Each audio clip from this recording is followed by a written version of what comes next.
Welcome back to Legal Spirits, the podcast of the Mattone Center for Law and Religion here at St. John's University. I'm Mark Movsesian.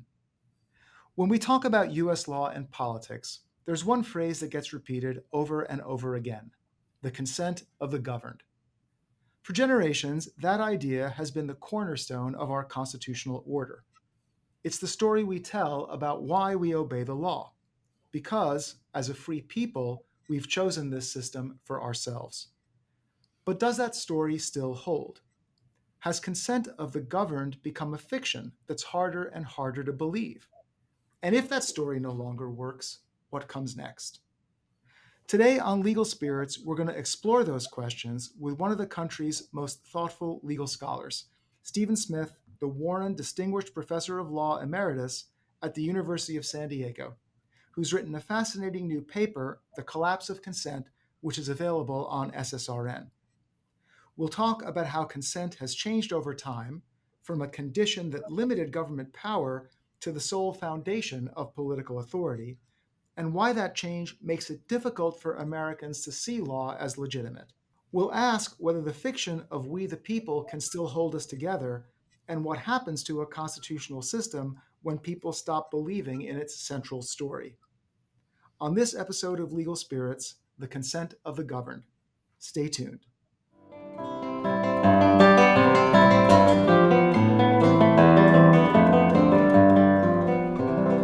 Our guest, Steve Smith, is no stranger to this podcast. He's joined us before, actually, to talk about the revival of classical legal thought. He's also an old friend of the Mattone Center and one of the most perceptive observers of American law and culture. I'm delighted to welcome him back. Steve, welcome back to Legal Spirits. Thanks, Mark. Thanks for that very generous introduction, but I'm very happy to be here with you. Well, entirely deserved. So, Steve, let's start with the basics. The phrase consent of the governed is a foundational principle in U.S. law. It goes all the way back to the Declaration of Independence, which maintains that government derives its authority from the consent of the governed. Here's the actual quote. Quote, "Governments are instituted among men, deriving their just powers from the consent of the governed." Now, that was a revolutionary statement at the time. It's become something of a shibboleth. You argue it meant something different in 1776. So what do you mean by that? Well, in the paper, I try to argue that although it's true we tend to trace this idea to the Declaration of Independence, and properly so, it wasn't actually as radically new an idea as we sometimes think it was. I argue that in, let's say, early modernity, in the Middle Ages, the idea of the consent of the governed figured pretty prominently in a lot of people's accounts and theorists' accounts of the authority of government. But the difference was that at that time, the consent of the governed wasn't thought to be the source of political authority. It was like a necessary condition, but the source was something else, like the will of God or the natural law. So some writers would take the Old Testament account of Samuel and Saul being appointed as the first king of Israel to illustrate this point. The Israelites had decided they wanted a king. Samuel reluctantly agreed. And through Samuel, God chose Saul to be the first king of Israel. And yet, even then, Saul had to be presented to the people for their acceptance before he could actually become king. So their acceptance was a condition. It wasn't really the source of Saul's authority. That kind of idea was quite prominent through much of the Middle Ages, I think. Again, the idea of consent as a condition of authority, but not as the source of authority. Now, the modern view is kind of the opposite. I think it's come to be that the consent of the governed is the source, the sole source or the prima facie sufficient source of authority. And we tie that to the Declaration of Independence and the statement that you just read. But if we read the full statement, I think we can see that the Declaration actually had sort of one foot, let's say, in the older, more classical view of things, because the full quote is something like, we hold these truths to be self-evident, that all men are created equal, that they're endowed by their Creator with certain unalienable rights. And then the quote goes on to say that governments are instituted to protect these God-given rights. And then it says that government derives its authority from the consent of the governed. So the consent of the governed is really important, but it figures within a thoroughly theistic framework in which rights and so forth that come from the Creator, they're not the result just of our consent and so forth. So I think we tend to read the Declaration a bit anachronistically when we try to fit it into modern ideas of consent as the source of authority. Yeah, I mean, it's really interesting you make this point about the Declaration, how we've kind of forgotten this. And it's interesting that even at the height of the Enlightenment, 1776, when Jefferson is writing, consent was thought of, at least in some way, as attaching to some pre-existing source of rights. Now, I don't think it's fair to say the Declaration is, a Christian document. It's nature and nature's God, but it still is something else. In fact, when I teach my law and religion seminar, I always try to point out to the students how writers like Jefferson or Madison, when they were talking about these things, very skillfully weaved together Christian and Enlightenment ideas or Christian and deist ideas because they were trying to appeal to people on both sides. And I tell the students this is a really good lesson for lawyers, right? That you have to understand your audience, which is their audience at the time. Some would respond to the deist arguments, some would respond to the Christian arguments. But your point is, over time, God sort of drops out of the picture, right? So this idea of consent as a condition atrophies. And this other idea, you just mentioned it, consent as the source of obligation actually takes over. So why don't you say a bit about, and to the extent that we've forgotten about the first idea now. Mm-hmm. Yeah, I think that we have sort of undergone a process like you just described, where the consent as a condition idea sort of just subtly moves into consent as the source, as the sufficient source of authority, and that we've largely forgotten about the older one, or we tend to do that at least. And I always think that one pretty revealing but amusing example of how this happens occurred in a Supreme Court opinion about 20 years ago, a case called McCreary County against ACLU. In that case, Justice Souter wrote for the majority to say that a couple of counties in Kentucky had violated the Constitution by putting plaques of the Ten Commandments in a couple of their hallways. And in fact, the counties had included the Ten Commandments at one point, along with some other documents like the Magna Carta, the Mayflower Compact, and I think the Declaration of Independence, that also had theistic references. And they had called this exhibit something like the Foundations of American Law and Government. And Justice Souter, in really quite ridiculing the not merely saying that they had acted unconstitutionally, but ridiculing them, speaks quite scornfully about this. And he says, with great condescension, I think, an objective observer would find what the Kentuckians did baffling and puzzling because they set the Ten Commandments, which are thought to be a divine command, against the Declaration of Independence, which says that all authority comes from the people. And it seems as if Souter only read the phrase that you quoted without even reading the full paragraph. So that if you look at it in a more detached way, I think it was kind of the Kentuckians who actually could read the Declaration for what it actually said. And Souter somehow managed to just blot that out, all the theistic part out, and only focused on consent of the governed as the source of authority. But he's not atypical in that respect. I think that's kind of typical of a fairly common modern way of looking at these things. Yeah, I think it's not atypical, actually, to think of it that way. And so let's update it to now. So we're talking about consent, and the sort of consensus idea is it's consent as the source of the obligation, not just a condition of the obligation. But if you think about it just for a minute, when it comes to a political community as broad as the contemporary US, that has to be a fiction, because aside from naturalized citizens, Americans today have not consented to our institutions of government, except in the very attenuated sense that we have stayed here rather than move someplace else. As you point out in the paper, that wouldn't be a good enough consent for medical treatment, for example, that you just didn't object and didn't go somewhere else. Yet you write that consent has nonetheless sort of worked, because even if it's not true, it's a great phrase you use, it's true-ish. So what do you mean by saying that consent is true-ish in this sense? Well, yeah, and maybe we'll talk about this more in the course of our conversation. But the quick answer would be, I think that in law and in governance, fictions play an important role. Some of them are little fictions, like the idea of constructive notice. I mean, we may think that due process means somebody shouldn't have their property taken away unless they were given notice of the proceeding. But if you can't find them, what do you do? And we may say, well, if you publish notice of the proceeding in the newspaper several times, we'll count that as if there was notice, and we call it constructive notice. The constructive means there wasn't actually any notice, but we treat the fiction notice as because we need to. We need some way of doing that. And then there are big fictions, and I would argue that something like the consent of the governed is a big fiction, and it can serve a very valuable purpose. But and we may talk a bit more about this, but in order to do that, it needs to be not exactly true. If it were true, we wouldn't call it a fiction, but it needs to be plausible. It needs to be true-ish. So the fact that we have elections, and that people get to vote and so forth, doesn't really mean that everybody has consented to the government, but it does make that seem much more plausible than it would be if we didn't allow any of that sort of thing. And given that kind of plausibility, the fiction may work, and I'd argue that it has worked pretty well, for the last couple of centuries. Yeah, our mutual friend John Duffy at the University of Virginia, I remember him telling me once that when he tells his students, whenever he sees the word constructive in a legal argument, he tells the students they should read the word not.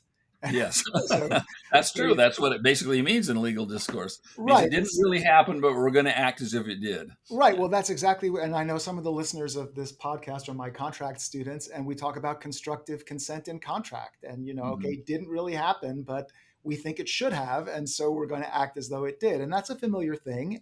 And you're right. It seems to have worked. Again, you might think inertia has a lot to do with it too, but I mean, people aren't going to revolt all the time. But constructive consent has worked.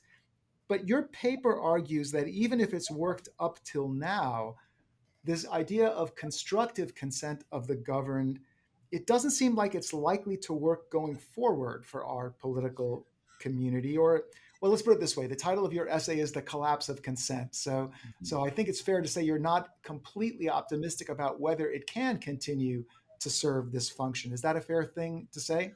Yeah, I actually mean collapse there in two senses. One is that a sort of conceptual sense in which the idea of consent as a condition has collapsed into consent as a source of authority. But also, I do think, just in terms of its ability to function, it may be undergoing a kind of collapse as well.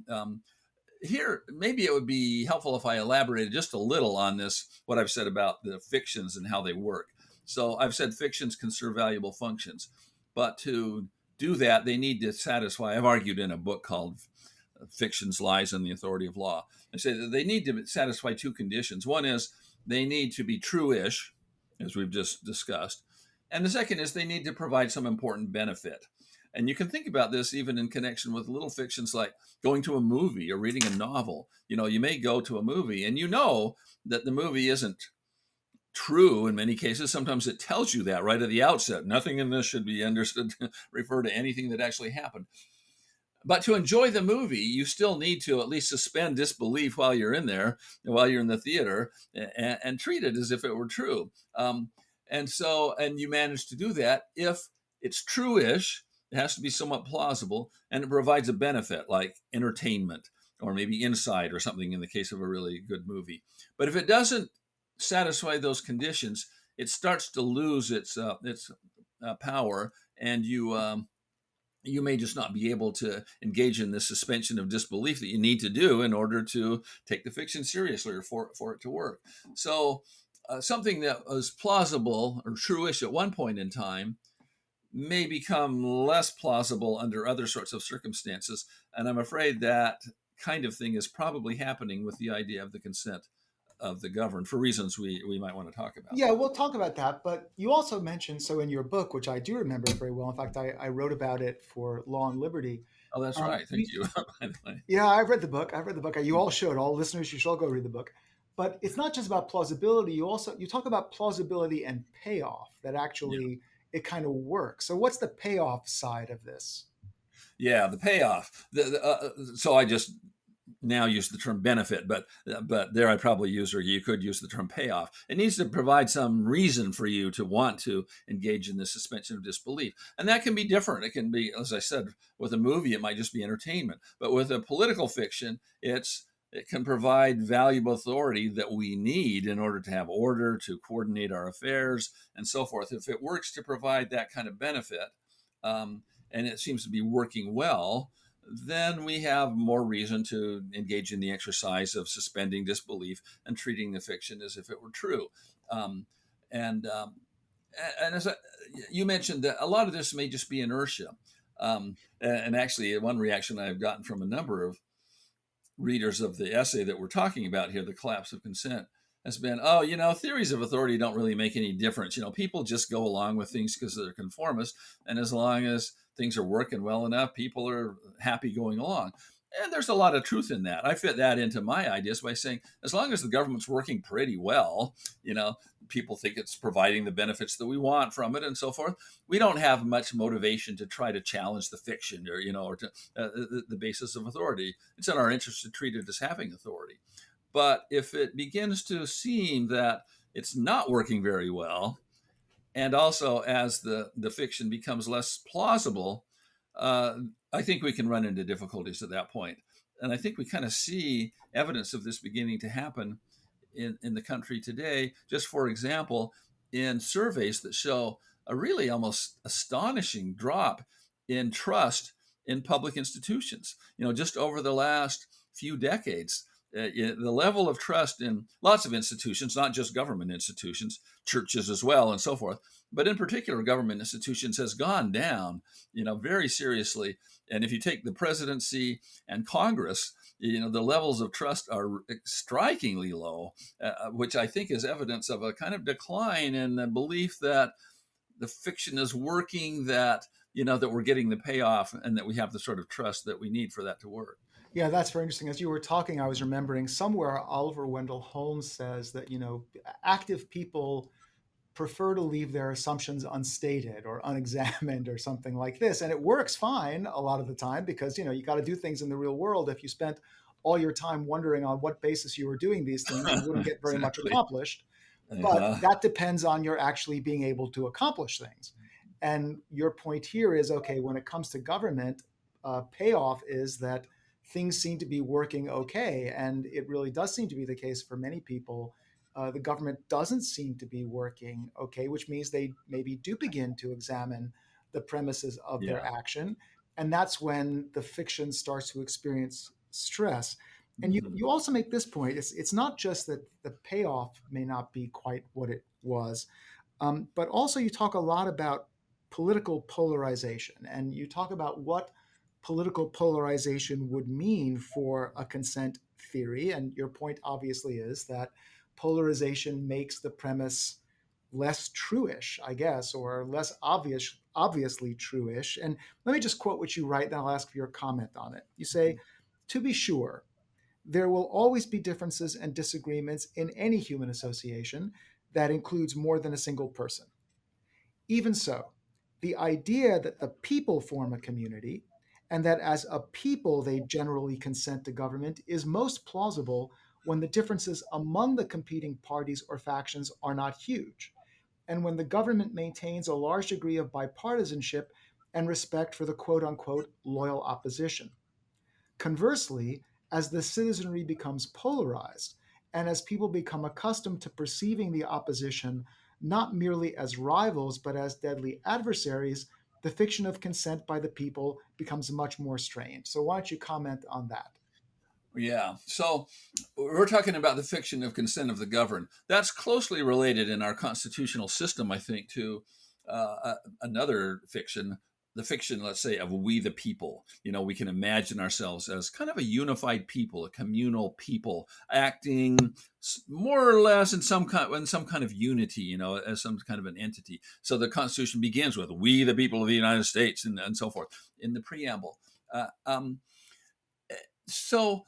Um, I think that that also provides one kind of answer to people who think that they didn't individually consent. I think basically what we have often been able to say is something like, you individually may not have at any point consented to this government, but you're part of the people, and the people have consented. The people have created the Constitution and ratified it and so forth. And so there has been the consent of the governed in that sense. But that only works if you can imagine we, the people, as some kind of actual functional entity working with some kind of unified. So the more you have polarization, the less plausible that fiction comes to say, say, we're not we the people, those people, those people on the other side are not us. In fact, they're acting, very different than we are, acting contrary to our interests and so forth. Now, I think everybody knows it increasingly as becomes, remarked on, that polarization in the country is much higher than it has been at some times in the past, at most times in the past. Maybe not at one time, the pre-Civil War period, but see what happened then. Right. The things could not hold, and polarization is very high now. And I just think that puts more stress on the fiction than it has sometimes had to bear in the past, or perhaps that it can carry. Well, not only that, but also you're talking about contempt. People don't identify with one another. But of course, there's also the problem that people don't necessarily identify with those people in the past who put this together too. There's been a great deal of critique about, well, what was the franchise like in 1787, and who actually was being represented. Now, I do think actually, Steve, when I hear about polarization, I agree with you. It does seem that polarization is quite bad, and I've written about that. But I sometimes think about the election of 1800, and polarization was pretty bad in the election of 1800 too. We somehow got through it. Now you might say, okay, well, what came after that was the War of 1812. That brought people more together, and then of course it fell apart again in a generation. So I tell my students that things have been bad before. Maybe we'll get through this too. But I agree with your basic point that obviously polarization is Mhm. growing on many different issues. Tribalism seems to be growing, so it's not just on issues, it's on basic idea about which tribe are we in, which Yeah. identity do we have. And that does seem to, I think you're quite right, and I think that would have a problem, or would pose problems for consent. Now you make an interesting point in the paper too about this polarization. You actually argue that it's being made worse by intellectual trends, by trends that emphasize critique and conflict instead of solidarity and cooperation. So in the law school world, we're talking about various identitarian theories like critical race theory and so on. In the wider academic world, we're talking about various deconstructive theories about Marxism, which is maybe making a comeback. I live in New York City, and maybe we're going to Right. elect a Marxist mayor. I mean, Yeah. we have that kind of thing. Actually, this gets us back to our earlier podcast on classical legal thought. I think you were a little skeptical about that too. So look, who knows who's really listening to intellectuals? Who knows who's listening to law professors? But I suppose we have some effect on our students who are going to be leaders in the next generation, judges and politicians. What effect are we having, do you think, in legal education? What effect is contemporary legal education having on the future?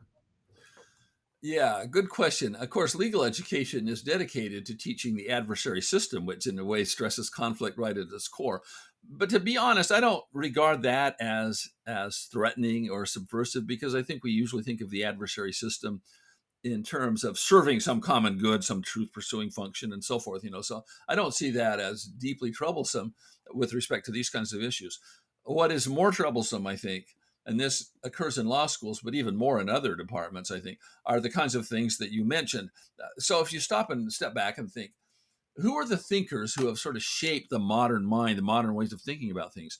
Well, you definitely have Darwin, who teaches us that life and organisms and including human beings, are basically a product of a survival of the fittest, in which everybody's competing, sort of or Marx, who's had, I think, a huge influence over modern thinking. Everything's a result of class conflict. It's conflict that is the core, of our social realities. And a lot of more modern critical theories essentially take a Marxist approach, but substitute things like sex, gender, for class as the sources of conflict.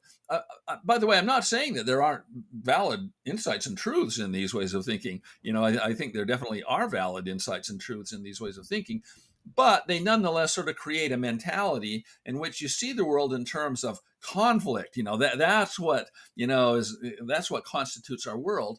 And to the extent that's true, it becomes harder and harder, I think, to think of we the people as a unified thing, because everything we're taught says we the people is kind of a fiction that covers deep conflict, among and struggle among Well, different groups, or oppression, Steve, right? You left out and power. often oppression for sure. Yeah. Uh-huh. Privilege and oppression and so forth. Those are the kinds of terms that the people who have had university educations today are taught to think in those kinds of terms. That hasn't always been true, but it is true now, I think. And once again, again, I'm not denying that there's truth in some of those depictions. It's just that it makes it harder to think of we the people sort of benignly as working to affirm the Constitution, ratify it, and so forth. That we have all voluntarily consented in some way, as opposed to have Exactly. been, oppressed into a system that we didn't voluntarily Uh-huh. consent to and wouldn't, I guess. So, okay, Steve, well, that's interesting. And, you've persuaded me that consent has some weaknesses and maybe it can't bear the load that it has borne up till now in terms of justifying government. But that leads us to the question, all right, well, then where does that leave us? If consent can't bear the load any longer, then what comes next? Do you have any thoughts about that? Uh, I have thoughts about it. I don't have any predictions, and not much in the way of prescriptions, but some thoughts. I mean, it seems like there are three kind of main possibilities. But one is that there'll be some kind of revival or a comeback of consent. Let's say, that maybe polarization will diminish in some way, and we'll be able to get back to a situation in which the fiction is more believable and can continue to proceed in that way. And you mentioned that there have been times in our past where things have looked pretty divided, and yet sometimes we've gotten through those, and so we can hope and perhaps work for something like that here. Another possibility is that we're kind of in one of these periods of paradigm shift, a fulcrum period in which, sort of like from the passage of, say, divine right of kings into consent as the dominant theme, maybe we're on our way into some other sort of passage with something. And I do think you can see a lot of legal thought over the last century as essentially trying to deal with that, come up with alternatives to consent as the basis of government. It might be something like expertise, technocratic expertise with the administrative state. And that would go clear back to Plato and, philosopher kings and guardians. It's not consent of the people, it's expertise, that's the basis.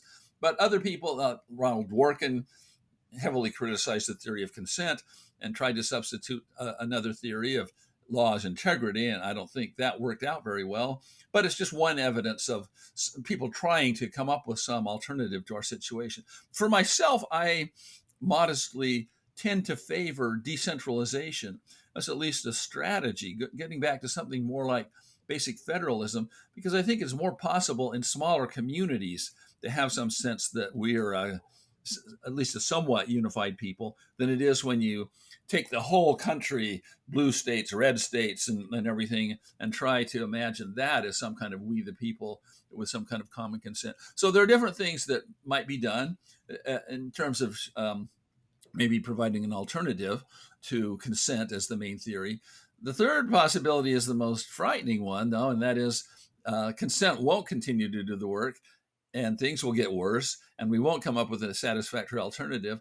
And in that case, it seems like we're looking at a future that would be characterized either by, on the one hand, authoritarianism, and some would argue that we're already moving in that direction, or something more anarchic. There won't be authority and nothing will replace it. So I think the fact that that's a kind of a frightening scenario actually adds to the incentive to hold on to consent if we can, or come up with some other alternative to it if we can, because that last scenario seems like the least attractive of all of them. Yeah, or some other approach, some other way of creating solidarity, right? Mm-hmm. That goes beyond what we see right now. There have also been political units based on that kind of solidarity too. I guess maybe some of the more rigorous versions of integralism would be pointing to something like that too. That you have some identity rooted in the spiritual community that might.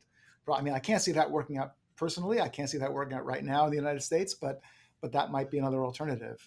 Yeah, that would fit into my sort of second category. People who are trying to come up with an alternative to just popular consent as the basis of authority. And you might think of that as inspired by almost some kind of wistful return to Christendom, Right. desire to return to Christendom and so forth. And I think our situation makes that very understandable and maybe even appealing, but not necessarily very realistic, as you suggest. Yeah, it doesn't seem that way. Also, when you think about your decentralization idea, I mean, one is seeing a kind of sorting going on in America. I mean, people are leaving blue states and going to red states. I guess it's happening the other way too.